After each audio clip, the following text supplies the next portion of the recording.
Hello दोस्तों, नमस्कार, सत श्री अकाल। What are you feel connecting with this is Saumya Srivastava signing off. Welcome to let's science. आज अगर आपको हमारा ये वीडियो पसंद आए तो इसे लाइक करें, चैनल को सब्सक्राइब करें और दिए गए बेल आइकन को प्रेस करते रहें जिससे आपको अगले वीडियो का नोटिफिकेशन टाइम पे मिलता रहे। आज हम ज्योग्राफी के बहुत ही इम्पॉर्टेंट टॉपिक ज्वालामुखी वॉल्केनो के बारे में जानते हैं। तो आइए स्टार्ट करते हैं। ज्वालामुखी वॉल्केनो किसे कहते हैं? जैसे मैंने यहाँ फिगर में पहले ही इंडिकेट किया हुआ है, ये ज्वालामुखी पर्वत है। ठीक है, तो उच्च ताप और दाब के कारण जब प्लेटों में कंपन उत्पन्न होता है जिससे प्लेटों में आपस में दोलन की प्रक्रिया शुरू हो जाती है।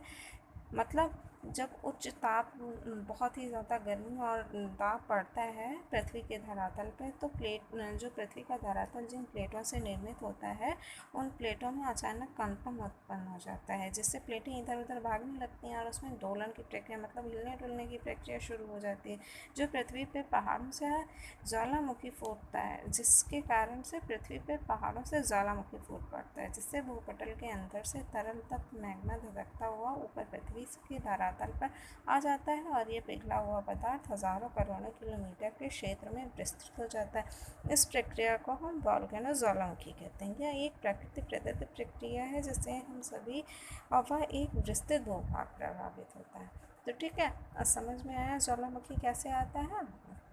जब ताप और दाब अधिक हो जाता है पृथ्वी के धरातल के अंदर, तो पृथ्वी के धरातल जिन प्लेटों से मिलकर बना होता है उनमें अचानक कंपन उत्पन्न हो जाता है। मतलब वो हिलने डुलने लगती हैं जिसके कारण प्लेटें एक दूसरे से टकराती हैं और डोलन की प्रक्रिया स्टार्ट होती है और इसी के माध्यम से पहाड़ों में से ज्वालामुखी फूट पड़ता है और इसमें से अंदर से धधकता, एकदम गरम धधकता हुआ मैग्मा बाहर पृथ्वी के धरातल पर फूट पड़ता है और ये पिघला पदार्थ हजारों करोड़ों किलोमीटर के क्षेत्र को प्रभावित करता है, जो कहीं न कहीं जिससे पृथ्वी के अंदर के जो खनिज पदार्थ होते हैं वो भी बाहर आ जाते हैं, जो हमारे लिए बहुत उपयोगी होते हैं। ठीक है, तो जैसे आइए मैंने इस फिगर में इंडिकेट किया हुआ है, आइए जानते हैं। जैसे कि ये ज्वालामुखी पर्वत है, इसमें ये पाइप जो होता है, ये पाइप जैसे जो आकृति दिख रही है, ये पाइप ही होता है, इसे हम पाइप ही कहते हैं, जिनका कनेक्शन हमारे सीधे पृथ्वी के धरातल के गर्भ से होता है। जब पृथ्वी में अचानक कंपन होता है तो पृथ्वी के धरातल जिन प्लेटों से मिलकर बना होता है उन्हें हिलने डुलने लगते हैं। वो प्लेटें कहीं ऊपर चली जाती हैं, कहीं नीचे, कभी आपस में टकराती हैं, कहीं कुछ, जिससे उनमें डोलने की प्रक्रिया उत्पन्न हो जाती है और इसी माध्यम से पृथ्वी के धरातल से कहीं अन्य तरल पदार्थ, गैस, धुएं, धूल के कण और जलवाष्प आदि सब चीज़ें और खनिज पदार्थ सब इन्हीं पाइपों के माध्यम से होता हुआ बाहर आता है और ऐसे ऐसे ही पिघला हुआ पदार्थ निकलता जाता है। जितनी दूर तक फैलता जाता है उतनी दूर तक ये फैल करके सूख करके जमता जाता है हवा के प्रभाव से आने से। ठीक है, और ये चीज़ मुँह से निकलता है उसे क्रेटर कहते हैं। कोई ज़रूरी नहीं है कि यहीं से फटे। जिस पहाड़ में ज्वालामुखी का पर्वत है तो ये कोई ज़रूरी नहीं कि इसी बार हर बार वो इधर ही से फटे, कभी इधर से भी फट सकता है, कभी इधर से भी फट सकता है। मतलब फटेगा क्योंकि जब उसमें डोलन की प्रक्रिया होगी तो उनमें कंपन होगा, तो पिघला हुआ पदार्थ जो अंदर से बाहर आना चाहेगा तो उसे जिधर से रास्ता मिलेगा, जिस पाइप की सहायता से, वो उधर से फट पड़ेगा और उधर से बाहर निकलेगा और जिधर से निकलेगा उसके मुँह को क्रेटर।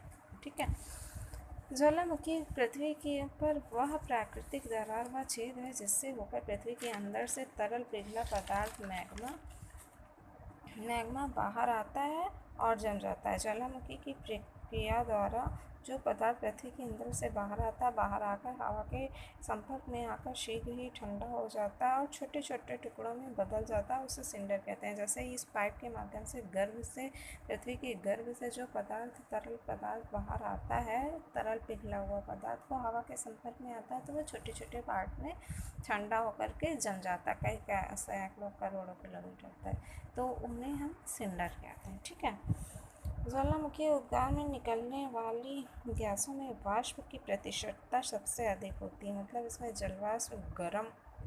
जल बहुत अधिक मात्रा में निकलता है। उद्गार की अवधि के अनुसार ज्वालामुखी 3 प्रकार के होते हैं।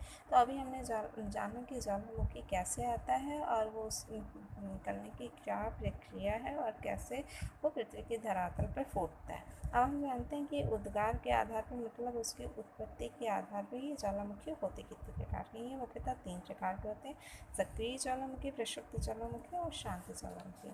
तो आइए अब एक एक करके इनके जान लेते हैं। सक्रिय ज्वालामुखी वे ज्वालामुखी होते हैं जिनमें अक्सर उद्गार होता रहता है। वर्तमान समय में सक्रिय ज्वालामुखी की संख्या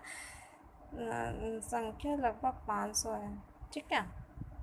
सक्रिय ज्वालामुखी जैसे नाम से स्पष्ट हमेशा क्रियाशील रहता है, इसमें अक्सर उद्गार होता रहता है। वर्तमान समय में सक्रिय ज्वालामुखियों की संख्या 500 है और इसमें से सदा प्रज्वलित गैसें बाहर निकला करती हैं, जिसके कारण इसके आसपास का क्षेत्र प्रकाशमान रहता है। इसी कारण से इसे सक्रिय ज्वालामुखी कहते हैं।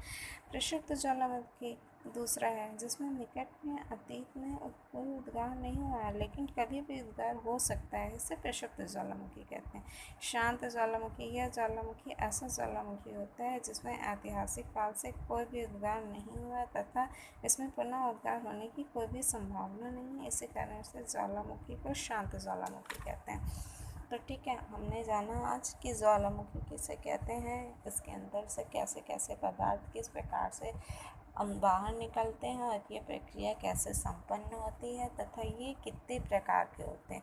अगर आपको ये वीडियो पसंद आया हो तो चैनल को सब्सक्राइब करें, वीडियो को लाइक करें और दिए गए बेल आइकन को प्रेस करें। Thank you. This is Saumya Srivastava, signing of.